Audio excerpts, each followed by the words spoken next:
saya Epi Susanti Bro Ginting SPD.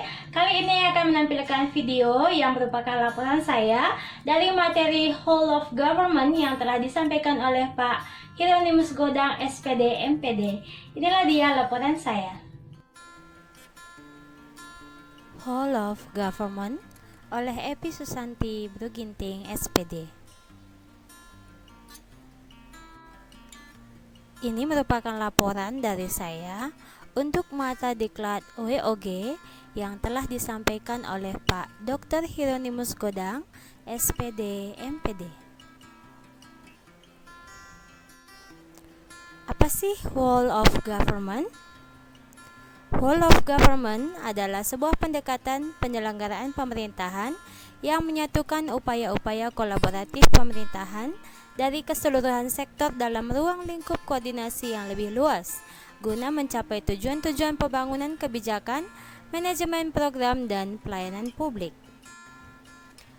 Mengapa WOG menjadi penting? Hal ini dipengaruhi oleh dua faktor. Yang pertama, faktor eksternal seperti dorongan publik, program pembangunan dan pelayanan, perkembangan TIK, dinamika kebijakan kompleks. Untuk faktor internal, adanya ketimpangan kapasitas sektor, perbedaan orientasi sektor. Dan khusus untuk konteks Indonesia, mengapa WOG menjadi penting? Tentu saja kita tahu segala keberagaman suku, bahasa, agama, ras, budaya yang ada.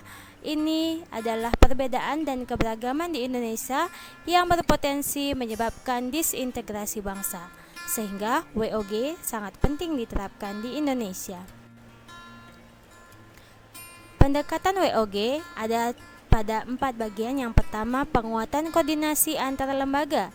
Kedua, membentuk koordinasi khusus. 3, membentuk gugus tugas. Yang keempat, koalisi sosial.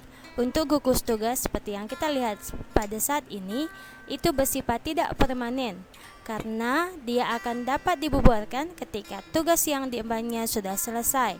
Dan juga seperti Pak Luhut yang ditugaskan khusus keluar dari zona pekerjaannya untuk berkonsentrasi pada penyediaan vaksin yang akan diberikan kepada masyarakat. Nah, yang menjadi spesial di sini adalah koalisi sosial yang sebenarnya terbentuk secara alamiah. Selanjutnya yaitu bagaimana tantangan dalam penerapan whole of government. Tentunya ada tantangan dari kepemimpinan yang harus merangkul banyak lembaga, adanya nilai budaya dan organisasi yang sudah melekat sebelumnya, dan kapasitas SDM dan institusi yang tentunya sangat. Nah, bagaimana jenis pelayanan yang dihasilkan dari pendekatan WOG ini? Yang pertama, pelayanan administratif. Ini sangat jelas kita lihat seperti KTP, SIUP, SIM, dan lain-lain. Yang kedua, pelayanan jasa, seperti jasa pendidikan, kesehatan, dan lain-lain. Pelayanan barang, seperti makanan, bangunan, dan lain-lain. Serta pelayanan regulatif yang berupa penegakan hukum dan perundang-undangan, yang ini semua adalah hasil dari kinerja berbagai profesi yang bekerja sama untuk memberikan jenis pelayanan tersebut. Selanjutnya, pola pelayanan publik juga yang ada di WOG. Yang pertama adalah teknis fungsional, yang kedua satu atap, satu pintu, terpusat, dan elektronik. Mungkin yang sering kita dengar di antaranya adalah satu atap dan satu pintu, karena pola ini semua adalah pola yang memotong beberapa rantai-rantai administrasi sehingga dalam penyampaian pelayanan publik lebih cepat dan lebih tepat. Nah, kalau elektronik ini sedang marak-maraknya di publik karena kita dapat mengakses layanan secara online. Selanjutnya, apa yang menjadi prasyarat best practice WOG? Yang pertama, WOG akan beradaptasi dengan budaya dan filosofi.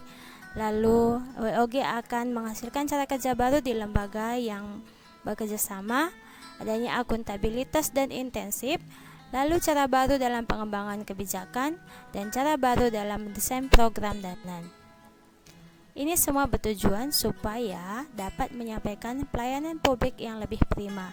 Mengapa? Karena Pelayanan publik adalah kegiatan atau rangkaian kegiatan dalam rangka pemenuhan kebutuhan pelayanan sesuai dengan peraturan perundang-undangan bagi setiap warga negara dan penduduk atas barang, jasa, atau pelayanan administratif yang disediakan oleh penyelenggara publik. Tentunya dengan adanya kerjasama antara lembaga, maka pelayanan publik lebih dapat dilakukan dengan prima kepada publik.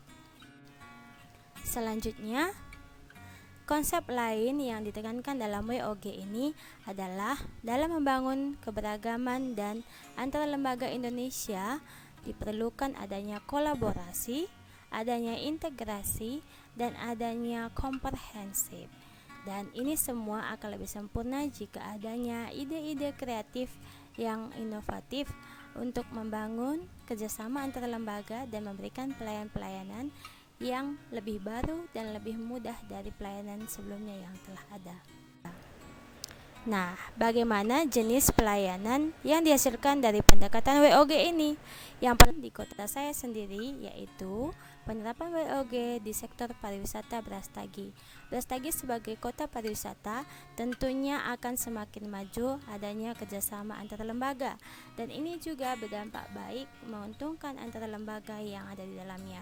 Contoh, perekonomian akan sangat terbantu karena perhotelan, adanya UKM, dan hasil pertanian rakyat yang langsung dapat dijual di sektor pariwisata tersebut. Lalu pembangunan fasilitas umum juga akan lebih cepat daripada kota-kota lain. Nah, dan ini adalah kerjasama yang jelas nyata tampak di kehidupan kita sehari-hari. Selanjutnya, yang sering dihebohkan adalah Pak Presiden yang suka membagikan sertifikat tanah. Nah, ini tanah yang diambil dari Kementerian Kehutanan dibagikan secara gratis kepada masyarakat.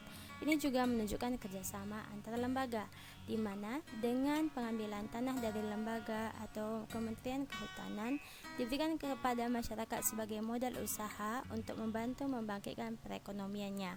Secara tidak langsung akan membantu sektor lain seperti infrastruktur dan juga layanan-layanan lain. Nah, dengan paparan saya, ini ada 3 sumber yang menjadi acuan saya dalam membuat laporan ini. Demikian laporan yang bisa saya sampaikan. Saya meminta maaf atas segala kekurangan dan keterbatasan saya. Dan di akhir kata saya mengucapkan terima kasih dan semoga laporan saya bermanfaat bagi kita semua. Sampai jumpa.